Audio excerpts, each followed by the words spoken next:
السلام علیکم ورحمۃ اللہ وبرکاتہ۔ کیا حال ہے سب کا؟ نحمده ونصلی علی رسولہ الکریم، اما بعد فاعوذ باللہ من الشیطان الرجیم، بسم اللہ الرحمن الرحیم۔ رب اشرح لی صدری ویسر لی امری واحلل عقدۃ من لسانی یفقہوا قولی۔ جیسا کہ آپ سب جانتے ہیں کہ نیا سال شروع ہو چکا ہے محرم الحرام کے مہینے سے۔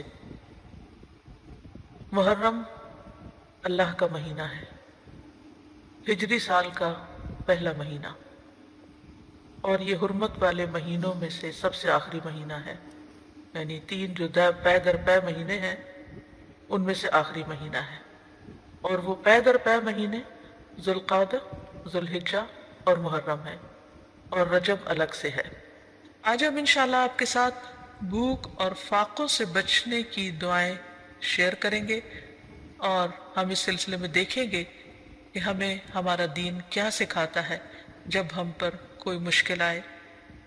جب بھی کوئی مشکل آئے تو انسان کو فوراً اپنے رب کی طرف رجوع کرنا چاہیے، اور کثرت کے ساتھ دعا مانگنی چاہیے، اور مانگتے ہی رہنا چاہیے، کیونکہ اللہ کے سوا اور کون ہے جو ہماری مشکل دور کر سکتا ہے، ہماری بھوک، پیاس، فقر، فاقہ، تکلیف، تنگی کو ہم سے ہٹا سکتا ہے۔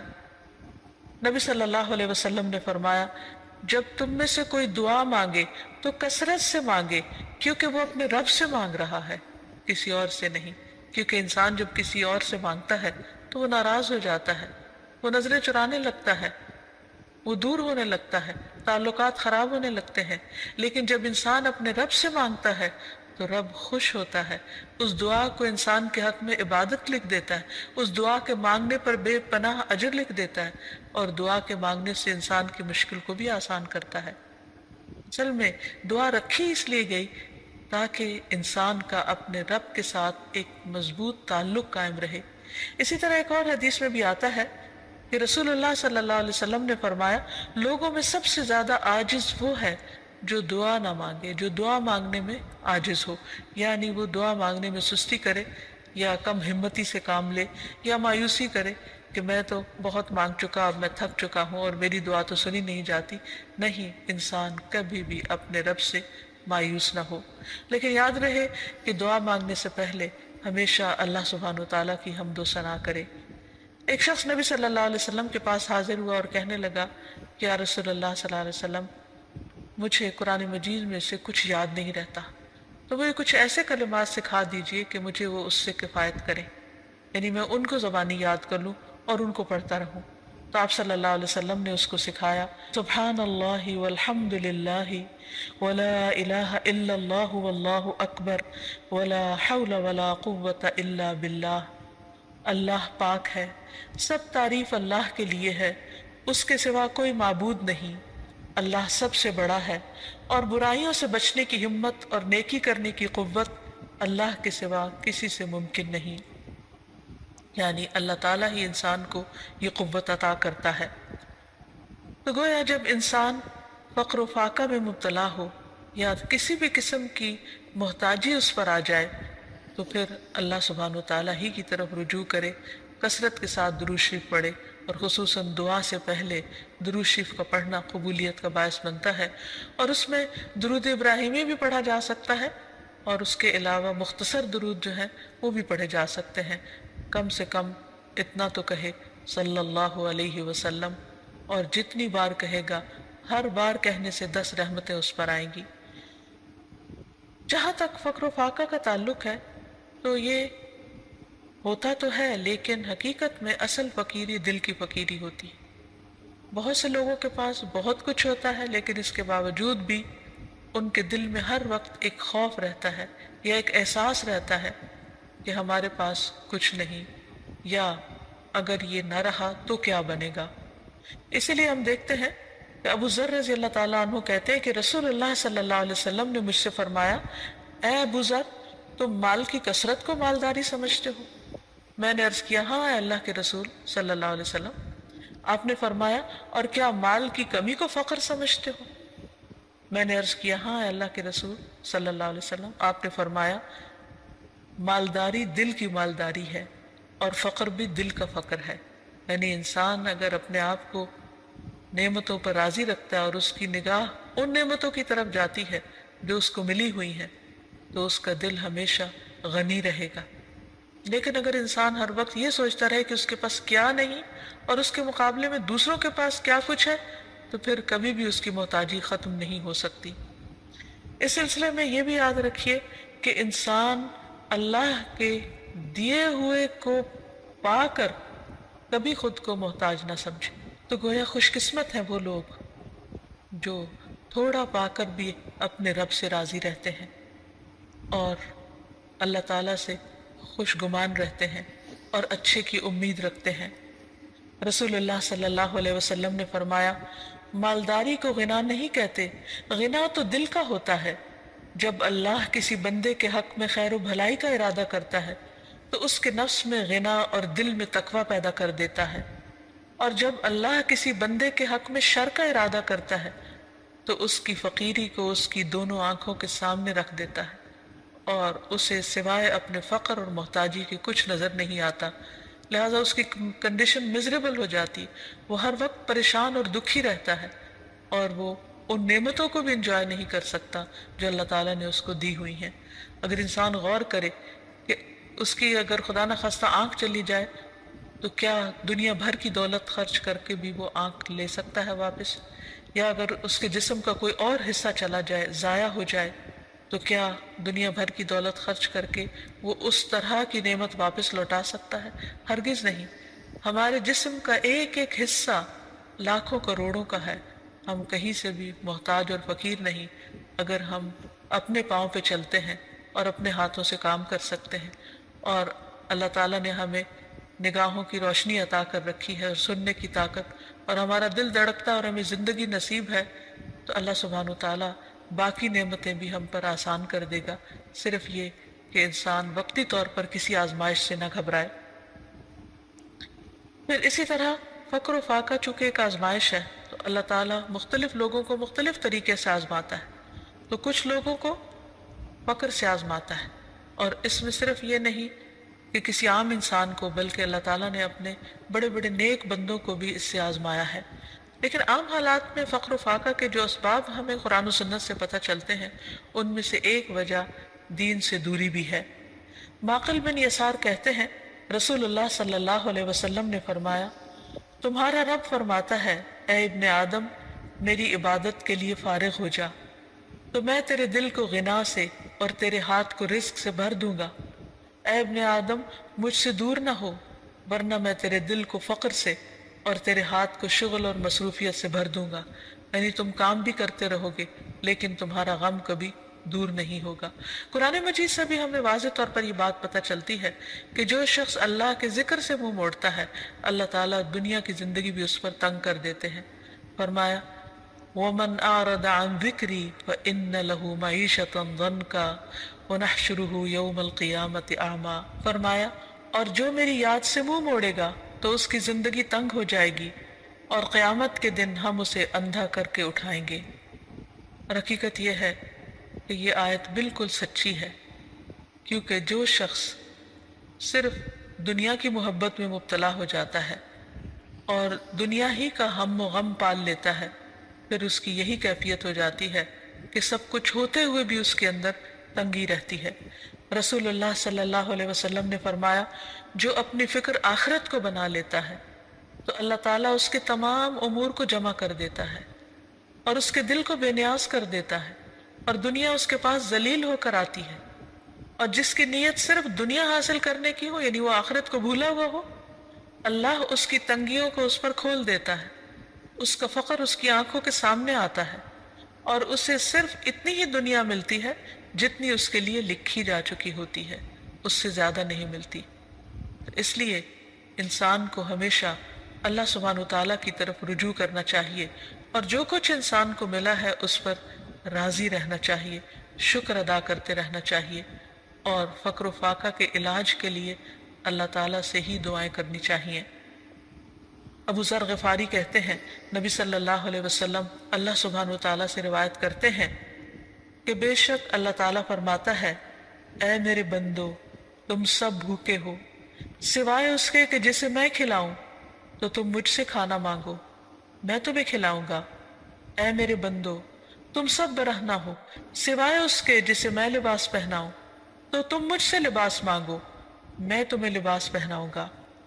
حقیقت یہ ہے کہ سب کچھ دینے والا اللہ ہے، اس لیے انسان اپنی چھوٹی سے چھوٹی اور بڑی سے بڑی ضرورت اللہ تعالیٰ کے سامنے ہی رکھے، اور جب انسان اللہ سے مانگتا ہے تو اس کا فقر دور ہو جاتا ہے، اور اللہ پر بھروسہ ہی دراصل انسان کو غنی کر دیتا ہے، اور اللہ تعالیٰ اپنے فضل سے بندوں کو غنی کرتا ہے اور ان پر اپنی رحمت نازل کرتا ہے۔ قرآن مجید میں آتا ہے وَأَنَّهُ هُوَ أَغْنَى وَأَقْنَى، وہی تو ہے جس نے غنی کیا اور دولت عطا کی۔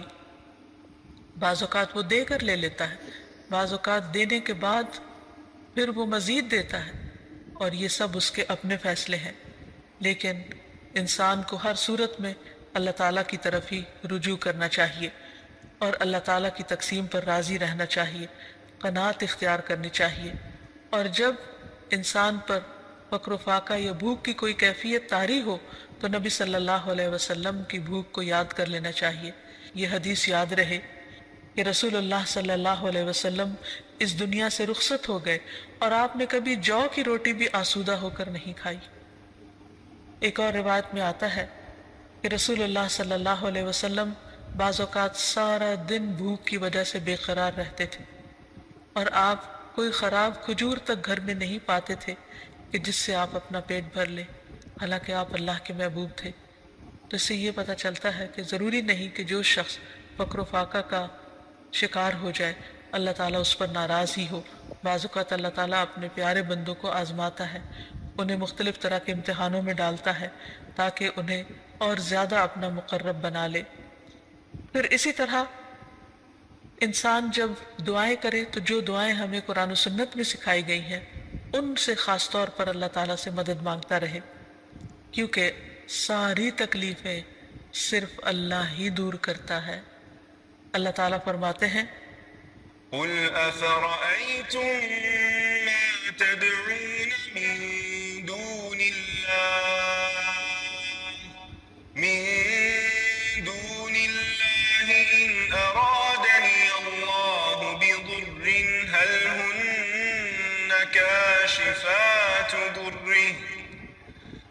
هن كاشفات ضره أو أرادني برحمة هل هن ممسكات رحمته قل حسبي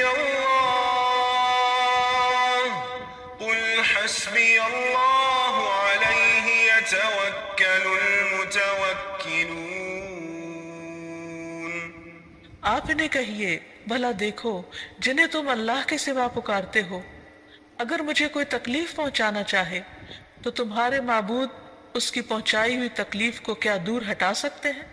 یا اگر وہ مجھ پر رحمت کرنا چاہے تو یہ اس کی رحمت کو روک سکتے ہیں؟ ان سے کہیے مجھے اللہ کافی ہے اور بھروسہ کرنے والے اسی پر بھروسہ کرتے ہیں۔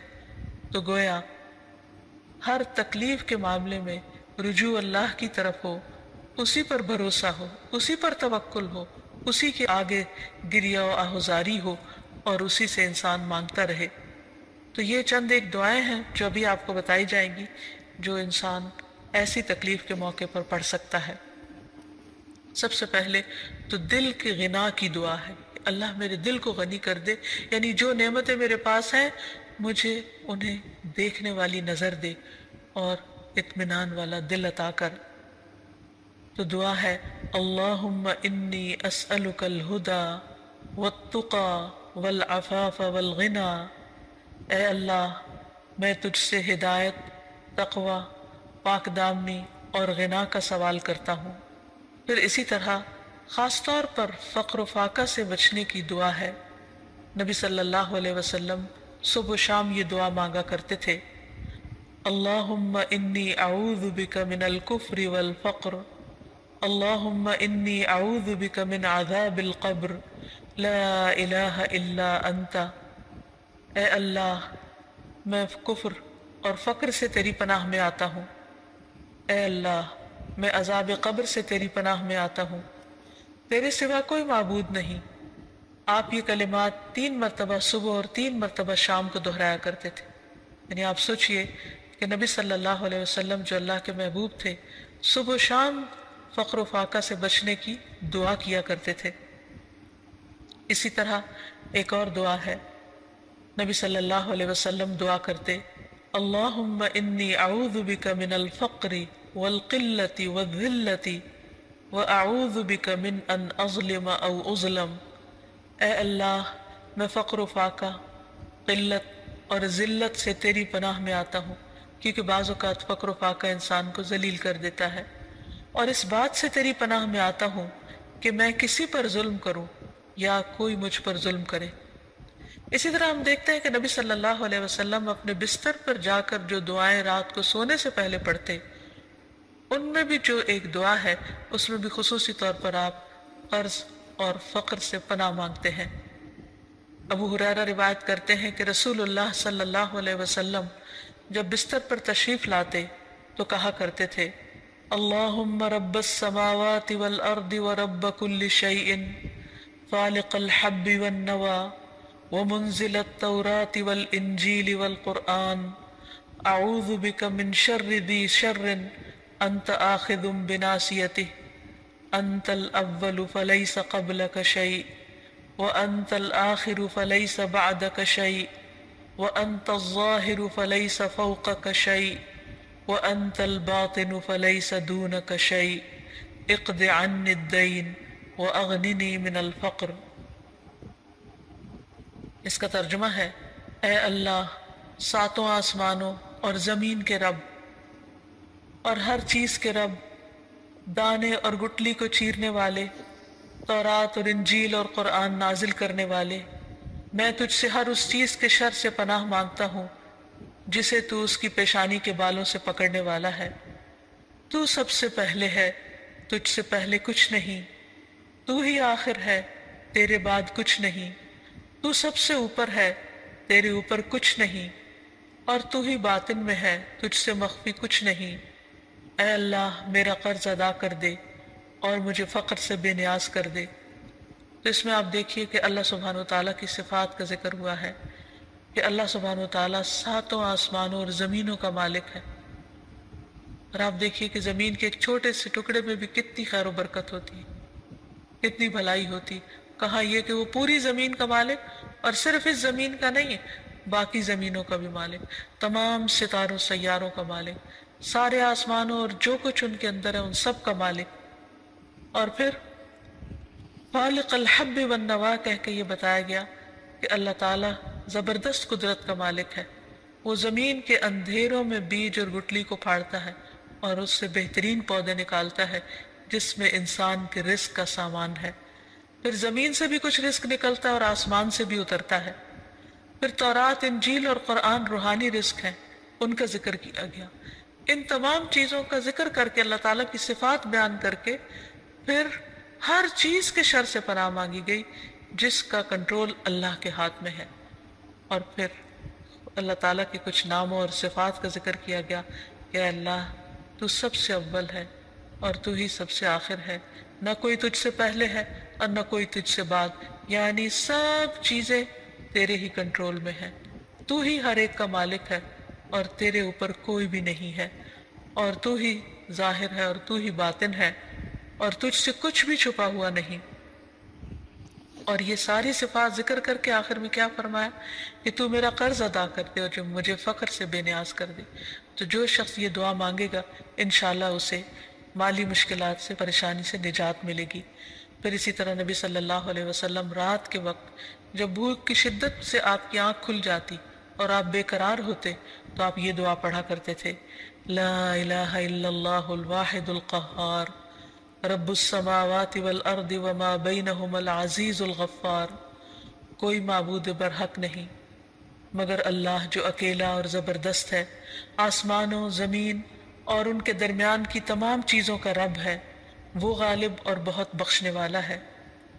پھر اسی طرح انسان بھوک سے پناہ مانگے اور اللہ تعالیٰ سے خاص دعا کرے کہ انسان کو ایسی تمام اذیتوں سے نجات دے جو اس کے لیے مشکل کا باعث بنتی ہے۔ اللہم انی اعوذ بک من الجوع فانہ بئس الضجیع، اے اللہ میں بھوک سے تیری پناہ مانگتا ہوں، بے شک وہ بہت بری ساتھی ہے۔ پھر ایک اور موقع پر نبی صلی اللہ علیہ وسلم ان کلمات کے ذریعے دعا کیا کرتے تھے، اللہم انی اعوذ بک من فتنة النار وعذاب النار ومن شر الغنى والفقر، اے اللہ میں پناہ چاہتا ہوں آگ کے فتنے اور آگ کے عذاب سے، اور مالداری اور ناداری کے شر سے، کیونکہ دونوں کے اندر اپنا اپنا شر ہے۔ انسان کے پاس بہت کچھ ہو تو بھی اس کے اندر بگاڑ آنے کا ڈر ہے، اور اگر کچھ نہ ہو تو فقر انسان کو کفر کے قریب کر دیتا ہے۔ پھر اسی طرح دیے جانے اور روکے جانے کے شر سے بچنے کی دعا سکھائی گئی۔ نبی صلی اللہ علیہ وسلم یہ دعا مانگا کرتے تھے، اللہم لا قابض لما بسطت ولا باسط لما قبضت ولا هادي لمن أضللت ولا مضل لمن هديت ولا معطي لما منعت ولا مانع لما أعطيت ولا مقرب لما بعدت ولا مباعد لما قربت وأعوذ بك من شر ما أعطيتنا وشر ما منعت منا، اے اللہ جو تو پھیلا دے اسے کوئی سمیٹنے والا نہیں، اور جو تو سمیٹ لے اسے پھیلانے والا کوئی نہیں، یعنی ساری طاقت تیرے ہی ہاتھ میں ہے، ساری طاقت کا مالک تو ہی ہے۔ جسے تو گمراہ کر دے اسے کوئی ہدایت دینے والا نہیں، اور جسے تو ہدایت دے اسے کوئی گمراہ کرنے والا نہیں، جس سے تو روکے اسے کوئی دینے والا نہیں، اور جسے تو دے اس کو کوئی روکنے والا نہیں، جسے تو دور کر دے اسے کوئی قریب کرنے والا نہیں، اور جسے تو قریب کر دے اسے کوئی دور کرنے والا نہیں۔ اور میں تیری پناہ مانگتا ہوں ہر اس چیز کے شر سے جو تو نے ہمیں دی، اور اس چیز کے شر سے جو تو نے ہم سے روک لی۔ تو اللہ تعالیٰ سے دعا ہے کہ وہ ہمیں دنیا اور آخرت کی تمام آزمائشوں، پریشانیوں اور مشکلات سے اپنی حفاظت میں رکھے۔ وآخر دعوانا ان الحمد للہ رب العالمین۔ السلام علیکم ورحمۃ اللہ وبرکاتہ۔